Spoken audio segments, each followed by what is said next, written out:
বিষয়বস্তুকে সামনে রেখে কোরআন মাজিদের একটি সূরা ৬৯তম সূরা সূরাতুল হাক্কা এর ১৮ এবং ১৯ নং আয়াত আমি তিলাওয়াত করেছি। আল্লাহ পাক দয়া করলে আয়াতকে সামনে রেখে নির্ধারিত বিষয়ে আলোচনা করব। আল্লাহ পাক রব্বুল আলামিন কিয়ামতের দিন হাসরের ময়দানে বান্দাদের অবস্থা কি হবে এই সম্পর্কে সূরাতুল হাক্কা এর মধ্যে আলোচনা তুলে ধরেছেন।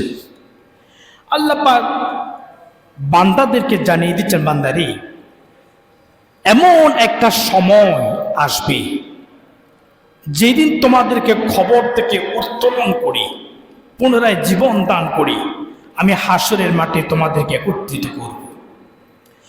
সেই মাঠে তোমাদের আমলের যত কিছু হিসাব আছে, পৃথিবীতে যা আমল করেছ সেটা হোক ভালো হোক মন্দ, যা করলা সব আমলগুলো একটা কিতাব আকারে, বই আকারে আমি রব্বুল আলামিন তোমাকে সেদিন তোমার হাতে দিয়ে দিব।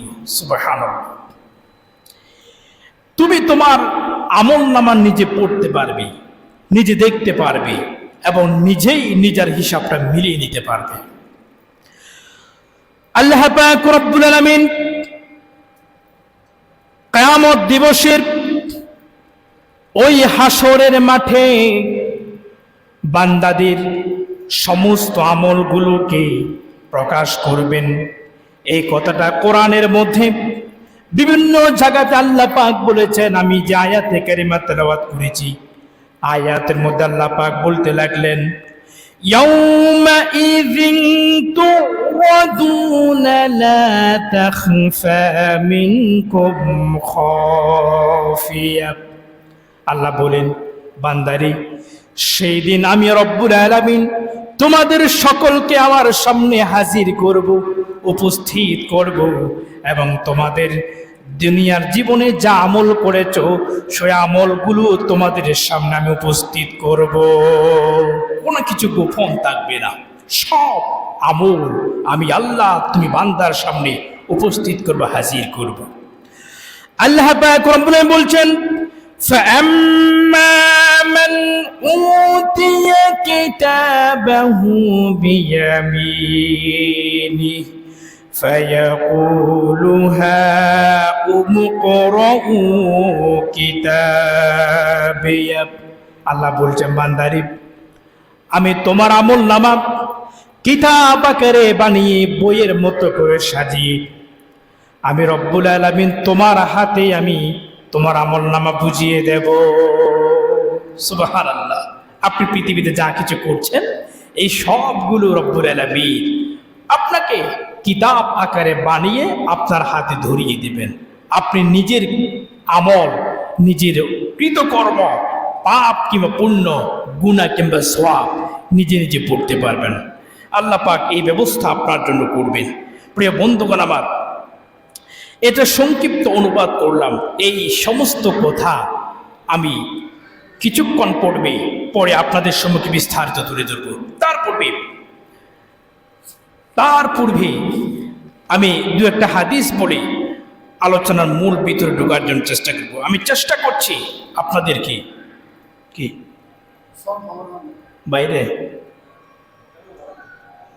বাইরে কোন ফুল দিতে দিবেন, ফুল দাও।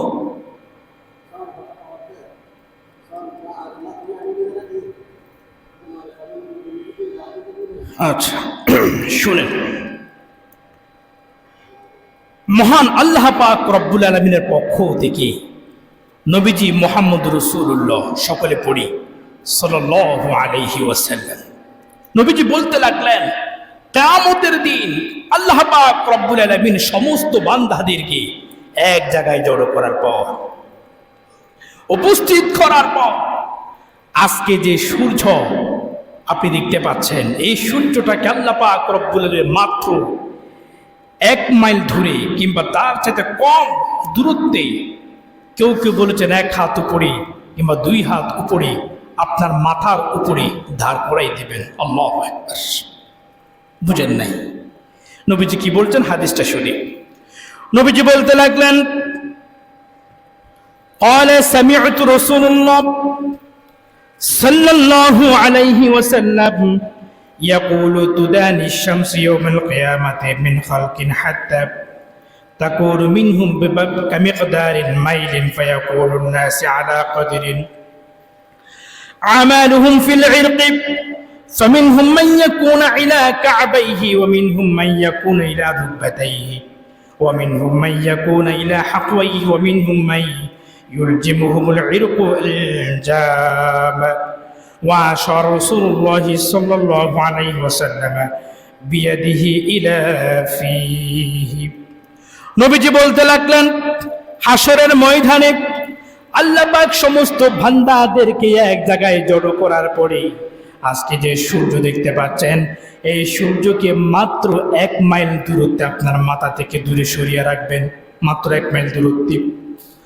আল্লাহ পাক রব্বুল আলামিন বলছেন, 1 মাইল দূরত্বে সূর্য তার সমস্ত শক্তি একযোগ করে, তার যতগুলো শক্তি আছে সবগুলো একযোগ করে সেই দিন সূর্যের তাপ বান্দাদের উপরে সে দিয়ে থাকবে। আল্লাহু আকবার। প্রিয় বন্ধুগণ আমার, একটু ভালো করে শুনুন। আজকে সূর্য পৃথিবী থেকে 149.49 মিলিয়ন কিলোমিটার দূরে থেকে কিরণ দিচ্ছে, তাপ দিচ্ছে, অনেক দূরে। অর্থাৎ সূর্য, বর্তমান যে সূর্যের আলো আমরা পাচ্ছি, এটা পৃথিবী থেকে অনেক দূরে, 150 মিলিয়ন কিলোমিটার দূর থেকে আপনাকে কি দিচ্ছে? আলো দিচ্ছে। আর গ্রীষ্মকালে এই সূর্যের তাপ বেড়ে যাওয়ার কারণে আমরা দুপুরবেলা গরমে টিকতে পারি না। আমাদের দেশ তো মোটামুটি ভালো, সৌদি আরব, তারপরে আবুধাবি, দুবাই, অর্থাৎ আরব আমিরাতের যে রাষ্ট্রগুলো, ওখানে তো রাস্তায় দাঁড়ানো সম্ভব না। যারা গিয়েছেন জানেন, অনেক সময় দেখা যাচ্ছে রাস্তার উপর ডিম পোস্ট করা যাচ্ছে, রোদের গরম, এত বেশি গরম। তো গ্রীষ্মকালে সূর্য কি আমাদের কাছে চলে আসে নাকি তেজ বেড়ে যায়? কিছুটা তেজ বেড়ে যায়। এত দূর থেকে আলো দেওয়ার পরেও দুনিয়াতে আমরা সহ্য করতে পারছি না। কারো হিট স্ট্রোক হয়ে যাচ্ছে, সহ্য করা যাচ্ছে, অসুস্থ হয়ে যাচ্ছে। কিন্তু নবীজি বলছেন, দুনিয়াতে তোমরা এত দূর থেকে সূর্য তাপ দিচ্ছে, সহ্য করতে পারছো না, আর কিয়ামতের দিন হাসরের ময়দানে এই সূর্য থেকে তোমার মাত্র মাথা থেকে 1 মাইল দূরে আল্লাহ পাক সেট করে দিবেন। আল্লাহু আকবার। সূর্য আজকে সমস্ত শক্তি একযোগ করে আপনাকে একসাথে করে আপনাকে আলো দিচ্ছে না, কিন্তু সূর্যের যতগুলো শক্তি আল্লাহ পাক দিয়েছেন, কেউ কেউ বলেছেন 12 গুণ তাপ সে বাড়িয়ে দিবে। অর্থাৎ সমস্ত শক্তি একত্রিত করে সূর্য কিয়ামতের ময়দানে তাপ দিবে।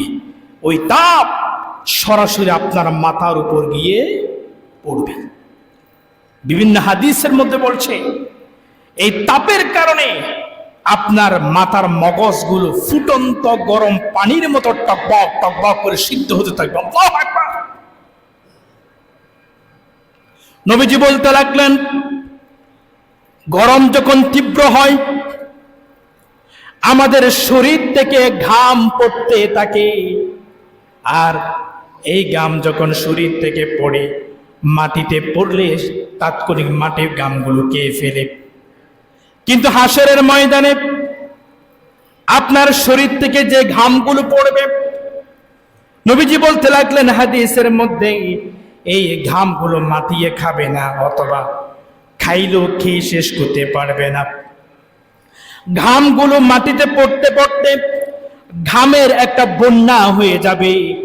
আমরা বর্ষাকালে যেমন বন্যা দেখে এরকম একটা বন্যা হয়ে যাবে। আমি একটা কথা বানিয়ে বলছি না, রাসূলুল্লাহ হাদিসের মধ্যে বলেছেন। নবীজি বলতে লাগলেন, ফায়াকুনুন নাসু আলা কাদরিন আমালুহুম ফিল ইরকি ফামিনহুম মান ইয়াকুনু ইলা কাবাইহি ওয়া মিনহুম মান ইয়াকুনু ইলা রুকবাতাইহি ওয়া মিনহুম মান ইয়াকুনু ইলা হাকওয়াইহি ওয়া মিনহুম মান ইউলজিমুহুম বিল ইরকি ইলজামা নবীজি বলতে লাগলেন, এই ঘামগুলো মাটিতে পড়তে পড়তে ঘামের একটা বন্যা হয়ে যাবে। এই ঘামের বন্যার মধ্যে কেউ চুলগিরা পর্যন্ত ডুবে যাবে। বুঝেন ভালো করে, পায়ের গোড়ালি পর্যন্ত হবে, আর কারো হাঁটু পর্যন্ত হবে, কেউ সিনা পর্যন্ত ডুবে যাবে, আর কেউ নাক পর্যন্ত ঘামের বন্যার মধ্যে সেদিন ডুবে যাবে। আল্লাহু আকবার। বুঝেন? আপনি কল্পনা করুন, আপনার প্রশ্ন আসতে পারে, এটা কি সম্ভব? আমার শরীরের ঘাম বন্যার মতো হবে? কিন্তু নবীজি যেহেতু বলেছেন অবশ্যই হবে, এটা হবে। কারণ নবীজির কথা মিথ্যা নয়। নবীজির কথা কি নয়? মিথ্যা নয়। নবীজি বলতে লাগলেন, কারো পায়ের গোড়ালি পর্যন্ত হবে, আর কারো হাঁটু পর্যন্ত, কারো সিনা, এবং কেউ গ্রামের সমুদ্রের মধ্যে নাক পর্যন্ত ডুবে যাবে। তাহলে কি পরিমাণ সূর্য সেদিন তাপ দিবে আপনি চিন্তা করে দেখুন। আপনি সহ্য করতে পারবেন কিনা, আমি পারবো কিনা? প্রিয় ভাইয়েরা আমার, ওই দিন আল্লাহ পাক রব্বুল আলামিন এরকম কঠিন পরিস্থিতির মধ্যে বিচার কার্য শুরু করবেন না, আমরা পাগল হয়ে যাব। আল্লাহ পাক রব্বুল আলামিন কেন বিচার শুরু করছেন না? লম্বা ইতিহাস, ওই দিকে যাচ্ছি না। সমস্ত নবীগণ সুপারিশ করার জন্য ভয় পাবেন, কেউ সুপারিশ করবে না। শুধুমাত্র আখিরি জামানার পয়গম্বর মুহাম্মদ রাসূলুল্লাহ পড়েন সাল্লাল্লাহু আলাইহি ওয়াসাল্লাম, আমার নবীজি বিচার কার্য শুরু করার জন্য আল্লাহ পাক রব্বুল আলামিনের কুদরতি কদম মুবারকের মধ্যে সিজদায় পড়ে যাবে। সুবহানাল্লাহ। নবীজির সুপারিশ ক্রমে আল্লাহ পাক বিচার কার্য শুরু করবেন। বিচার কার্য শুরু হলে পরে এবারে কি হবে সেটা দেখেন। আমি কিছু কিছু হাদিসকে বাদ দিচ্ছি আলোচনা সংক্ষেপ করার জন্য। নবীজি বলতে লাগলেন, আল্লাহ পাক রব্বুল আলামিন সেই দিন যখন বিচার শুরু করবে, বিচার করার জন্য আল্লাহ নিজেই সিংহাসনে বসবেন। বিচারক সেদিন প্রধান বিচারক কে? কথা বলেন, বিচারক কে? মালিকি ইয়াউমিদ্দিন। বিচারক কে? আল্লাহ। আল্লাহ নিজেই বিচার করবেন। বিচারের কাঠগড়ায় আপনি দাঁড়াবেন, আমি দাঁড়াবো, পৃথিবীর সমস্ত মানুষ একজন একজন করে দাঁড়াবে। সবাইকে একসাথে দাঁড় করাবেন না, একজন একজন দাঁড়াবেন, এবং আল্লাহ পাক সরাসরি আপনাকে প্রশ্ন করবেন। ভাবতে পারেন? বুঝেন, আমি আপনাকে একটা কথা বলছি, হাদিস আছে। নবীজি বলতে লাগলেন, قال رسول الله صلى الله عليه وسلم ما منكم من أحد إلا سيكلمه ربه ليس بينه وبينه ترجمان ولا حجاب يحجبه فينظر أيمان منه فلا يرى إلا ما قدم من عمله وينظر أشام منه فلا يرى إلا ما قدم وينظر بين يديه فلا إلا النار تلقاء وجهه فاتقوا النار ولو بشق تمر। নবীজি বললেন, হাসরের ময়দানে সেই দিন রব্বুল আলামিন সরাসরি বান্দাদেরকে এরকম সামনে নিয়ে প্রশ্ন করবেন, বান্দারে আমি তোকে জীবন দিয়েছিলাম, হায়াত দিয়েছিলাম, রাত দিয়েছি, দিন দিয়েছি, হিসাব দেখি করেছি। এ হাদিস যখন পড়ছিলাম, আল্লাহ পাক রব্বুল আলামিনের কোরআনের সূরাতুল হাক্কা আমার সামনে চলে আসলো। হাক্কার মধ্যে রব্বুল আলামিন সুন্দর করে সমস্ত কথাগুলো তুলে ধরলেন। তার আগে শুনুন, আল্লাহ পাক নবীজি বলছেন, বান্দাকে কাঠ গড়ায় দাঁড় করিয়ে তার জীবনের পুরো হিসাবটা আল্লাহ পাক প্রশ্ন করবেন। আবার হাদিসের অন্য জায়গার মধ্যে একটা হাদিস আসছে, 5টা প্রশ্নের উত্তর না দিয়ে কোন বনি আদম সামনের দিকে এক কদম দিতে পারবে না। কয়টা প্রশ্ন? কথা বলেন, কয়টা? 5টি প্রশ্নের উত্তর না দিয়া কোন বনি আদম সামনের দিকে এক কদম যেতে পারবে না। নবীজি কি বলছেন? লা তাজুলু কদিম ইবনে আদম ইয়াউমাল কিয়ামাতি মিন ইনদা জিম্মতি হাত্তা ইউসআলু আন খামসিন عن عمره فيما أفناه عن شبابه فيما أبلاه وماله من أين اكتسبه وفيما أنفقه وماذا عمل فيما علم.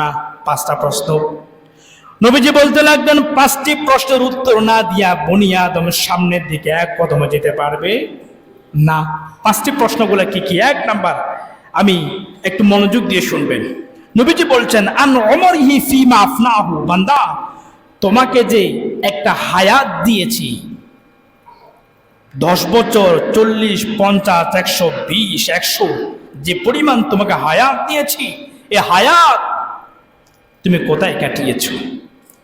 এই হায়াতের প্রত্যেকটা জীবনের প্রত্যেকটা সেকেন্ডের হিসাব, মুহূর্তের হিসাব বান্দা আমাকে দাও। কারণ এই হায়াত আমার আপনার নয়, এগুলো কার? কথা কোনা কার? আল্লাহ দিয়েছেন, আমানত দিয়েছেন আপনাকে। আপনাকে আমানত দিয়েছেন, এটার যথাযোগ্য ব্যবহার আপনাকে করতে হবে। ভুল করেছেন, হিসাব দিতে হবে। 2 নাম্বার প্রশ্ন, আন শাবাবিহি ফিমা আবলাহু, ও বান্দা তোমাকে যে আমি জীবনে হায়াতের মধ্যে একটা যৌবনকাল দিয়েছিলাম, যৌবন সময় দিয়েছি, মানে আমাদের এই বয়সটা, প্রিয় বন্ধুগণ, আমার যুবক ভাইয়েরা একটু খেয়াল করবেন, আমাদের এই সময়টার উপর একটা প্রশ্ন হবে। আর আমরা মনে করি যৌবনকালে যা ইচ্ছা তা করা যায় না। আল্লাহ পাক জীবনে জীবন সম্পর্কে একটা প্রশ্ন, এরপরে যৌবন সম্পর্কে একটা প্রশ্ন, বুড়ো সম্পর্কে কোনো প্রশ্ন রাখেন নাই। কি বুঝলেন? তার মানে আমি যুবককে আল্লাহর ধরা থেকে বেঁচে গেলাম নাকি বেঁচে গেলাম? কি আমার কথা বুঝতেছেন না? কথা উত্তর দিতে হবে। আল্লাহর কাছে আমি যুবক বেঁচে গেলাম নাকি আটকে গেলাম? আটকে গেলাম। আল্লাহ পাক আমাকে ছাড়েন নাই। আমাদের অনেকেই বলেন, মুরব্বীরা অনেকে বলে থাকেন, চেয়ারা হালাবেলা টিয়ারা ভাঙ্গে, কি হই তখনই। এগুলার হিসাব আল্লাহকে দিতে হবে। এরপরে ওয়ামালুহু ফিমা আইনা ইকতাসাবহু ওয়া ফিমা আনফাকুহু, ও বান্দা জীবনে, দুনিয়ার জীবনে তুমি যে ইনকাম করেছো, টাকা পয়সা সম্পদ অর্জন করেছো, হালাল ভাবে না হারাম ভাবে? উত্তর দাও। ওয়া ফিমা আনফাকুহু, তোমার অর্জিত সম্পদ কোন পথে ব্যয় করেছো, হালালে নাকি হারামে? ব্যাখ্যা দরকার আছে, আপাতত দিচ্ছি না। অর্থাৎ সম্পদ কোন পথে অর্জন হয়েছে, কোন পথে ব্যয় হয়েছে, এই প্রশ্নের উত্তর কাকে দিতে হবে? কথা কন না। এরপরে আরেকটা প্রশ্ন যেটা আমাদেরকে করা হবে, বিশেষ করে আলেমদেরকে, ওয়ামাযা আমিলা ফিমা আলিমা, বান্দা তোমাকে আমি কোরআন হাদিসের জ্ঞান দিয়েছি, তোমার জ্ঞান অনুসারে, ইলম অনুসারে আমল করেছো কিনা? বুঝাইতে পারেন নাই। এই জন্য আমি খুব ভয় পাই। অন্যদের কথা বলছি, আমি নিজের কথা বলি। আমি ভয় পাই, আমাকে যদি কেউ হক কথা বলা থেকে বঞ্চিত করতে চায়, পারবেন না কোনোদিন। কারণ আমার সামনে হাদিসটা আছে। আল্লাহ পাক আমাকে একটা প্রশ্ন করবেন, বান্দা তোমার যে জ্ঞান দিয়েছি, এই জ্ঞান অনুসারে তুমি কথা বলেছো কিনা, আমল করেছো কিনা? প্রশ্নের উত্তর দাও। আমি যদি কোরআন হাদিসের পক্ষ না নিয়ে কোনো বান্ধব পক্ষ নিয়ে কথা বলি, আমি কি জবাব দিতে পারবো? এই 5টা প্রশ্নের উত্তর আপনাকে দিতেই হবে, না দিয়ে সামনের দিকে এক পাও আগানোর সুযোগ। এবার আসেন, নবীজি বলতে লাগলেন, বান্দারি আল্লাহ পাক সরাসরি আপনাকে সামনে থেকে প্রশ্ন করবেন। আপনার প্রশ্ন আসতে পারে, হুজুর আমি কি সেই দিন আল্লাহর কথা বুঝবো? হ্যাঁ, অবশ্যই বুঝবেন। আপনার কথা আল্লাহ বুঝবেন, আপনিও আল্লাহর কথা বুঝবেন। নবীজি বলতে লাগলেন, আল্লাহ পাক রব্বুল আলামিন বান্দাকে সামনে দাঁড় করায়া সরাসরি প্রশ্ন করবেন। এই প্রশ্ন করানোর সময় আল্লাহর সামনে এবং বান্দার মধ্যখানে কোনো প্রকার পর্দা থাকবে না। বুঝেন নাই?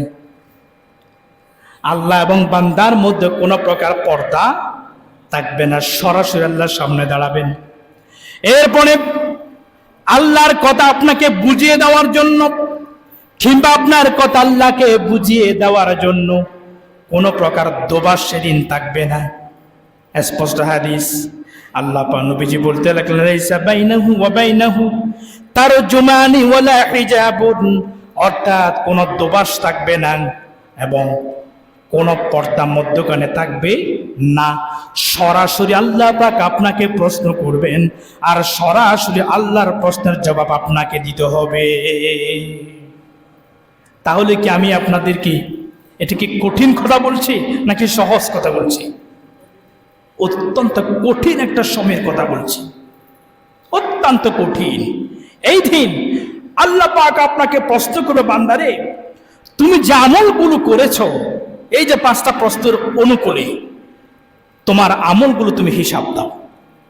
এখন আপনি দিবেন কিনা, কিভাবে দিবেন? এবার আল্লাহ পাক কি বলছেন দেখেন। আল্লাহ পাক বলছেন, ইয়াউমাইযিন তু'রাদুনা লা তাখফা মিনকুম খাফিয়া। আল্লাহ পাক বলছেন, বান্দারে ওই দিন হাসরের মাঠে আমি রব্বুল আলামিন তোমাকে হাজির করাবো এবং তোমার দুনিয়ার যত আমল আছে সবগুলো তোমার সামনে আমি হাজির করাবো, কোনো কিছু গোপন রাখবো না। আল্লাহ পাক বলছেন, فَأَمَّا مَنْ أُوتِيَ كِتَابَهُ بِيَمِينِهِ فَيَقُولُ هَاؤُمُ اقْرَءُوا كِتَابِيَهْ। আল্লাহ পাক রব্বুল আলামিন আপনার আমলগুলো, আপনি যদি ভালো আমল করেন, নেককার বান্দা হয়ে থাকেন, তাহলে পরে আপনার আমল নামার একটা কিতাব বানিয়ে রব্বুল আলামিন আপনার ডান হাতে সেটা আপনাকে বুঝিয়ে দেবে। সুবহানাল্লাহ পড়েন। আর আপনাকে বলবে, বান্দারে তোমার আমল নামা তোমাকে দিলাম, তুমি তোমার আমল নামা নিজেই পড়ে দেখো। অর্থাৎ পরীক্ষার দিন যদি পরীক্ষার পরে যখন রেজাল্ট দেওয়া হয়, এই রেজাল্ট প্রত্যেক ছাত্রদের হাতে তুলে দেওয়া হয়, ঠিক কিনা বলেন? হ্যাঁ, এই দিন আপনার দুনিয়ার সমস্ত কাজের রেজাল্ট প্রকাশ করা হবে। ওই রেজাল্ট একটা ভলিউম আকারে, বই আকারে বানিয়ে আপনার হাতে দেওয়া হবে। এবার আল্লাহ পাক প্রশ্ন করবেন, বান্দারে তোমার আমলনামা তুমি নিজের মুখে পড়ো, তুমি নিজেই পড়ো।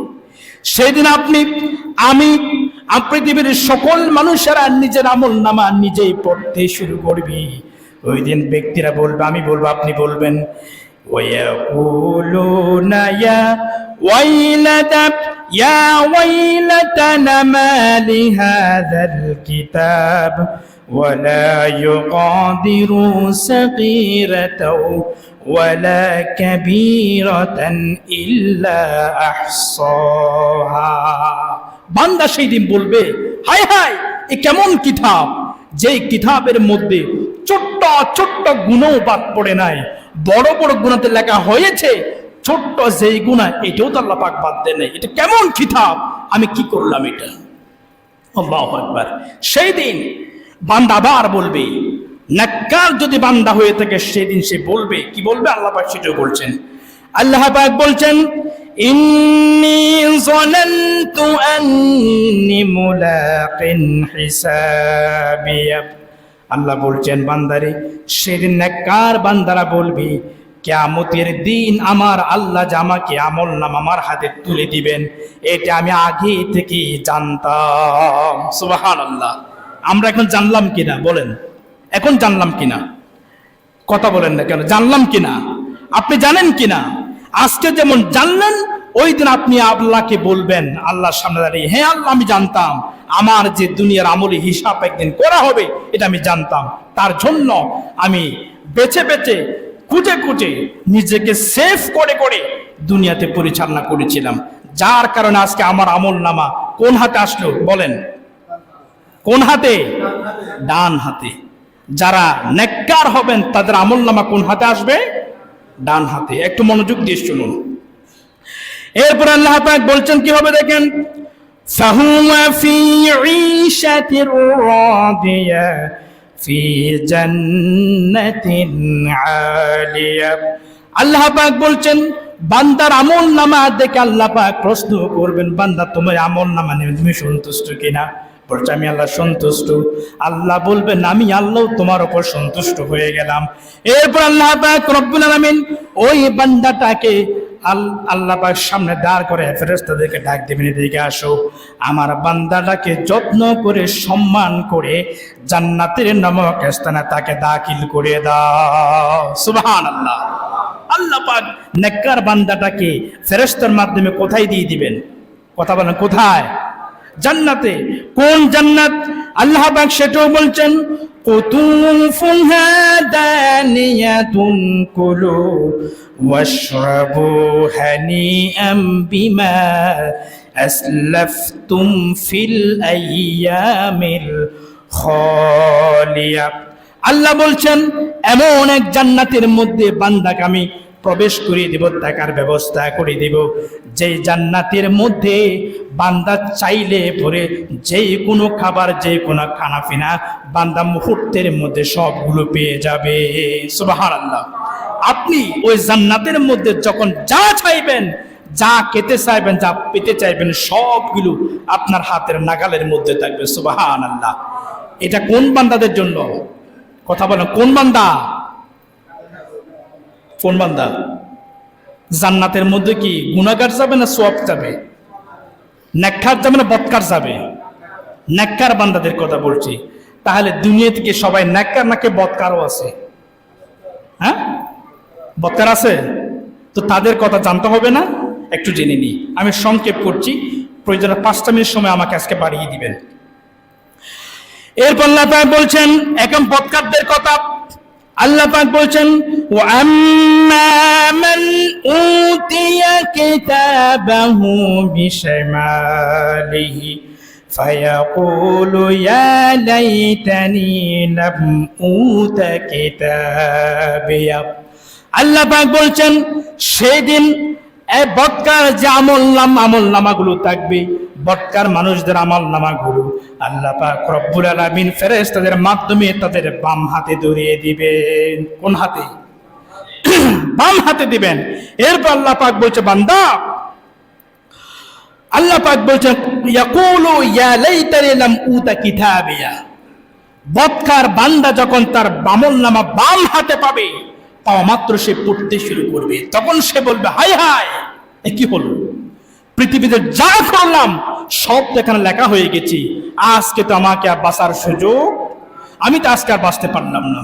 তখন সে আফসোস করবে, আমি যদি সেই দিন আলেমদের কথা শুনতাম, সেই দিন যদি মসজিদের খতিব সাহেবের কথা শুনতাম, ভালো যারা ভালো পথে আমাকে ডেকেছিল তাদের কথা শুনতাম, আজকে এই মহান বিপদের মধ্যে আমাকে পড়তে হতো।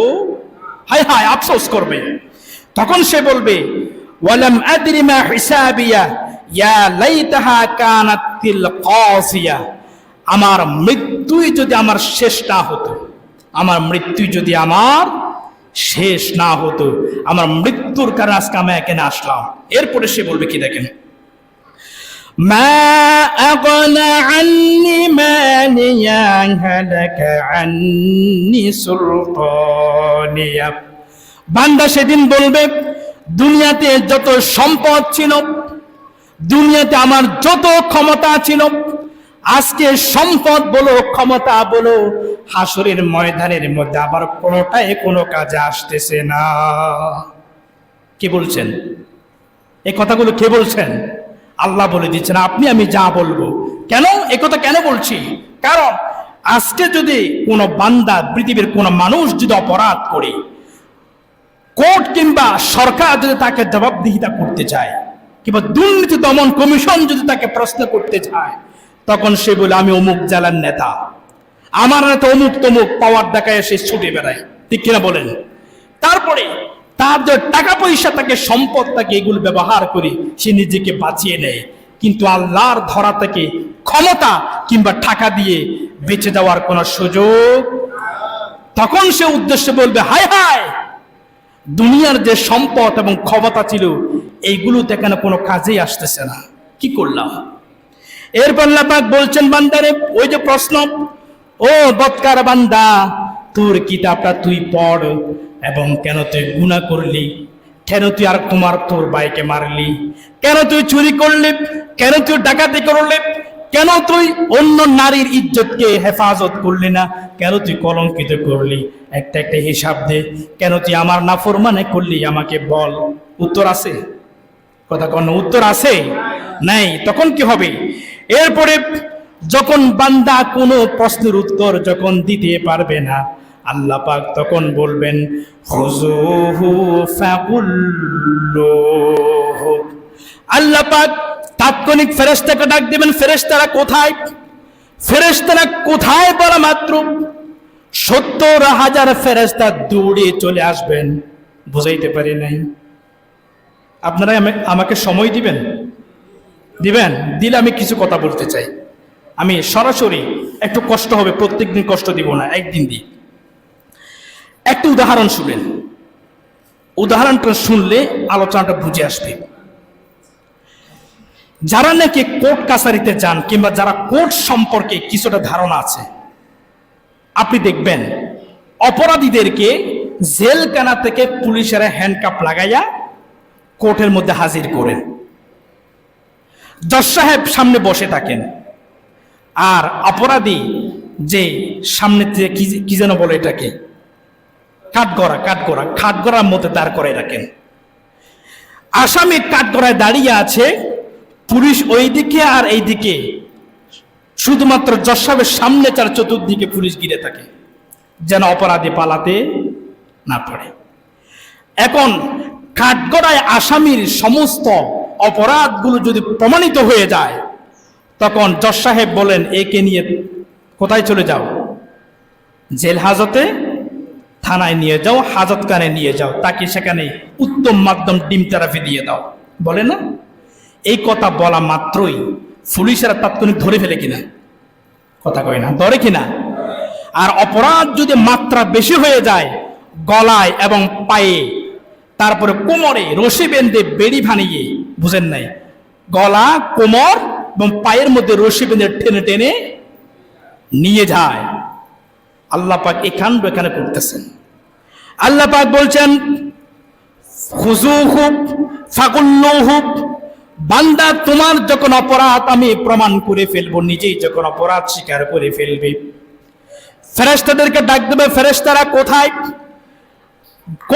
ডাক দেওয়া মাত্র ৭০,০০০ ফেরেশতা দৌড়ে এসে অপরাধীকে গাপ করে ধরে ফেলবে। আর ফাকুল্লুহু, তারপরে ওই অপরাধীকে শিকল দ্বারা তার কোমরে, গলায়, সব জায়গায় রশি দিয়ে তাকে বেঁধে ফেলবে। আল্লাহু আকবার। প্রশ্ন করা হয়েছে ফেরেশতাদেরকে, ফেরেশতারা একজন আসামিকে ধরার জন্য ৭০,০০০ ফেরেশতা কেন লাগবে? ফেরেশতার উত্তর দিল ৭০,০০০ ফেরেশতার দরকার নাই। আমরা এমন এক ফেরেশতা, আল্লাহ পাক আমাকে এমন শক্তি দিয়েছেন, আমরা একাই ৭০,০০০ মানুষকে ধরতে পারি। কিন্তু রব্বুল আলামিন অপরাধীদেরকে শায়েস্তা করার জন্য আমাদের মতো শক্তিমান ৭০,০০০ ফেরেশতা একজন অপরাধীর পিছনে নিয়োগ দিয়ে রেখেছে। আল্লাহু আকবার। বাঁচার সুযোগ আছে? আছে। পৃথিবীতে আসামি যত বড় অপরাধী হোক না কেন, তাকে কিন্তু গলায়, এই যে গলার মালার মতো করে তাকে বেড়ি পরানো হয়, কোমরে রশি দিয়ে বেড়ি পরানো হয়, কিন্তু হাসরের ময়দানে ওইভাবে বেড়ি পরানো হবে না। আমি যখন আয়াতের তাফসীর পড়েছি, গা শিহরিত উঠল। কি বলছেন? বলছে ওই আল্লাহ পাক কোরআনের মধ্যে এটা বলছেন। কি বলছেন শুনেন, সুম্মা ফিল সিলসিলাতিন দারউহা ৭০ যিরাআন ফাসলুকুহু। আমি একটু বানিয়ে বলছি যে কোরআন অনুবাদ করে বলছি, ডাইরেক্ট কোরআন থেকে বলছি, একটু বানিয়ে বলি নাই। আল্লাহ পাক বলছেন, বান্দারে আমি যে শিকল দিয়ে তোকে বাঁধবো, সেই শিকলের লম্বা হবে ৭০ হাত। কয় হাত? ৭০ মানে ৭০, যিরাআন হাত, ৭০ হাত। মুফাসসিরগণ বলছেন মানুষের হাত দিয়ে ৭০ হাত নয়, ফেরেশতার হাতে ৭০ হাত। আল্লাহু আকবার। চিন্তা করেন কত বড় কথা। এই ফেরেশতারা এই শিকল আপনাকে গলায় বাঁধবে না, কোমরে বাঁধবে না, পায়েও বাঁধবে না। কোথায় বাঁধবে? তাফসীরে বলা হচ্ছে, ইবনে কাসির বলছেন আপনার পায়ুপথ, পায়খানা রাস্তা দিয়ে ঢুকিয়ে দেওয়া হবে, ঢুকিয়ে এই মুখ দিয়ে বের করে আনবেন। বুঝেন নাই? মুফাসসিরগণ এটাকে উদাহরণ দিয়ে বুঝিয়ে দিয়েছেন। বলতেছেন যারা নাকি রেস্টুরেন্ট চিনেন, ভালো ভালো হোটেল, মুরগিকে গ্রিল বানায় না, দেখছেন ফোড়া মুরগি, এই মুরগিকে গ্রিল বানানোর সময় লোহার রডটা কোন দিকে ঢুকায়? পিছন দিয়ে ঢুকে সামনে দিয়ে বের করে তারপর সেক দেয় আগুনে, দেয় কিনা? কিতাবের মধ্যে বলছে যেইভাবে মুরগিকে গ্রিল বানানো হয় পিছনে রড ঢুকায়া, ওই দিন গুনাহগার বান্দাদেরকে পেছনে শিকল ঢুকায়া মুখ দিয়ে বের করে গিট লাগায়, এরপরে জাহান্নামের মধ্যে পড়ানো হবে। আল্লাহু আকবার। বুঝাইতে পারি নাই? আল্লাহ পাক কোরআনে বলছেন ফেরেশতাদেরকে অর্ডার দিব, ওই ফেরেশতারা বান্দাকে তোরা শিকল দিয়ে বেঁধে ফেলার পরে সুম্মাল জাহিম সাল্লুহু, শিকল দিয়ে বেঁধে বান্দাকে জাহান্নামের মধ্যে ফেলে দে। এরপর সুম্মা ফি সিলসিলাতিন যারউহা সাবউনা যিরাআন ফাসলুকুহু। আল্লাহু আকবার। বান্দারে, এজন্য আমাকে আপনাকে বোঝার দরকার আছে। আল্লাহ পাকের পাকড়াও থেকে নিজেকে বাঁচানোর জন্য আমরা সবাই চেষ্টা করব। সকলে বলে আমিন, এবং সাথে সাথে একটা দোয়া পড়বেন, আল্লাহুম্মা হাসিবিনি হিসাবান ইয়াসীরা। পড়েন আল্লাহুম্মা, বলেন আল্লাহুম্মা হাসিবিনি হিসাবান ইয়াসীরা। এটা বেশি বেশি করে পড়বেন। এটার অর্থ হচ্ছে নবীজি শিখাইলেন, বান্দারে মুনাজাতের মধ্যে আল্লাহর কাছে বেশি করে বলবা, ও আল্লাহ, হাসরের ময়দানে আমার হিসাবকে তুমি সহজ করে দাও। আল্লাহ, আমার হিসাবকে তুমি সহজ করে দাও। কারণ আল্লাহ পাক যা যে আপনাকে টার্গেট কোন জাহান্নামে দিবেন, বাঁচার কোনো রাস্তা নাই। আল্লাহ পাক আমাদের সকলকে বুঝার তৌফিক দান করুন। ওয়া আখিরু দাওয়ানা আলহামদুলিল্লাহি রাব্বিল আলামিন। আসসালামু আলাইকুম ওয়া রাহমাতুল্লাহ। সুন্নাত পড়ে নেন।